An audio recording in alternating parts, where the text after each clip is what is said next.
Hey guys, what's going on? Welcome back. Today I wanted to address a controversial group that I mentioned in an exercise for one of my older videos, the isomorphism video. The group is the set of 2x2 matrices where all the entries are the same real number that is not zero under matrix multiplication. I claimed that this was a group, and this was sort of controversial for mainly these two reasons. The first is the identity matrix is not here. The identity matrix is, of course, 1, 0, 0, 1. So not all the entries are the same. So right away, that's not in A. And another thing is that none of these matrices are invertible. They all have determinant 0, as x squared minus x squared is 0. So how can this be a group? Well, the first thing we need to address is this first issue. The identity matrix is not in this set. So how can this be a group? Well, a very early result in group theory is that given a group G, if you have a subgroup H of that group, then the identity of H is the same as the identity of G.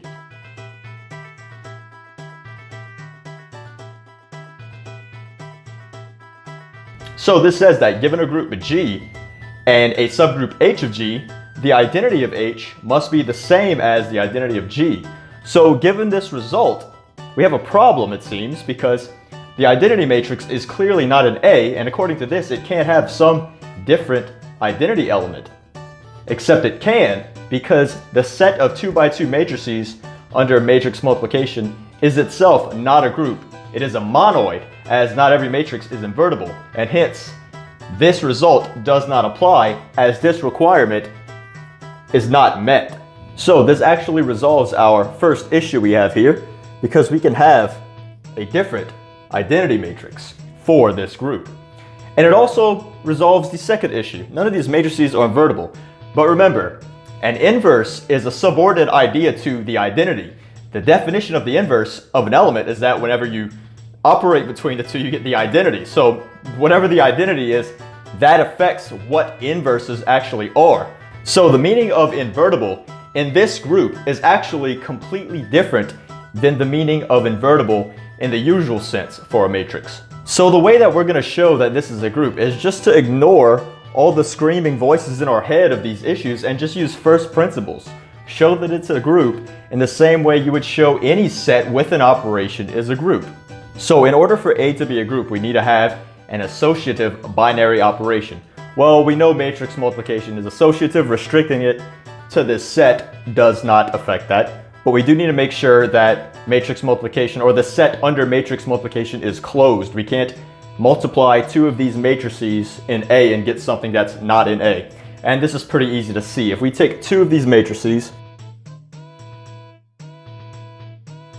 so A is a non-zero real number and B is a non-zero real number, this matrix product is going to be A times B plus A times B, or 2AB.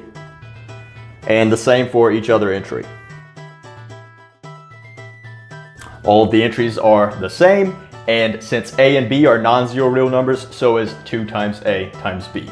So that verifies that we have an associative binary operation on the set A.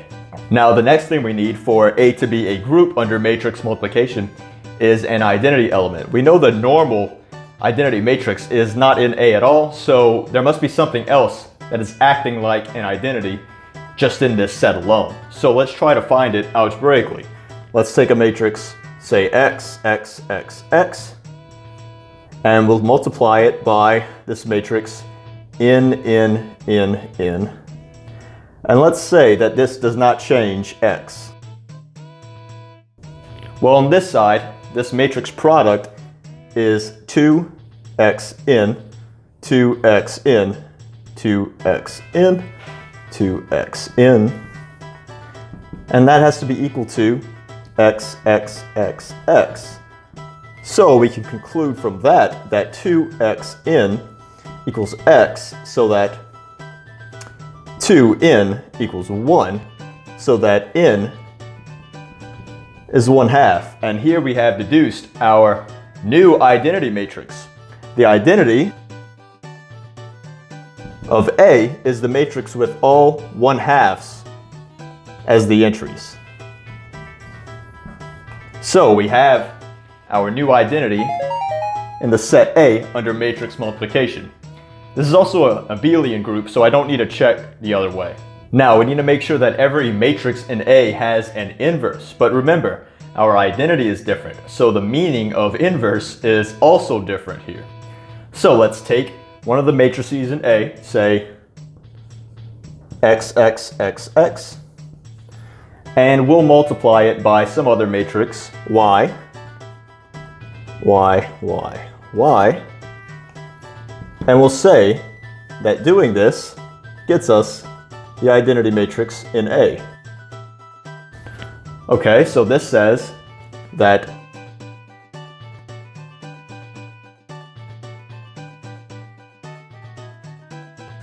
must equal the matrix, the identity matrix of all 1/2, and from this we can conclude that 2xy equals 1/2,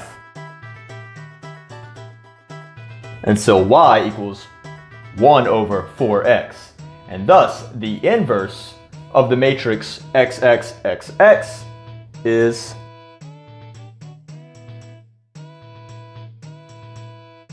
the matrix 1 over 4x throughout. So given this arbitrary matrix in A, we were able to find its inverse matrix in A, which is the matrix with 1 over 4x as each entry. Notice that this is always defined because x is non-zero by definition of A. So we have an associative binary operation, we have an identity, and we have inverses. That means that A set of non-invertible matrices, is a group under matrix multiplication. This example shows that if your overlying algebraic structure is itself not a group, such as the 2x2 matrices with matrix multiplication, a monoid, then it can have subgroups which are quite different in structure than the monoid itself.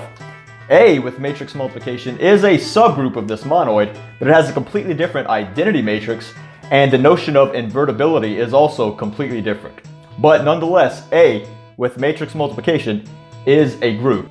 And additionally, this group is actually isomorphic to the real numbers without 0 under multiplication. And I'll go ahead and leave that as an exercise for you guys to find the isomorphism between A with matrix multiplication and the real numbers without 0 and multiplication of real numbers. But that's going to do it for this one. I'll see you guys next time.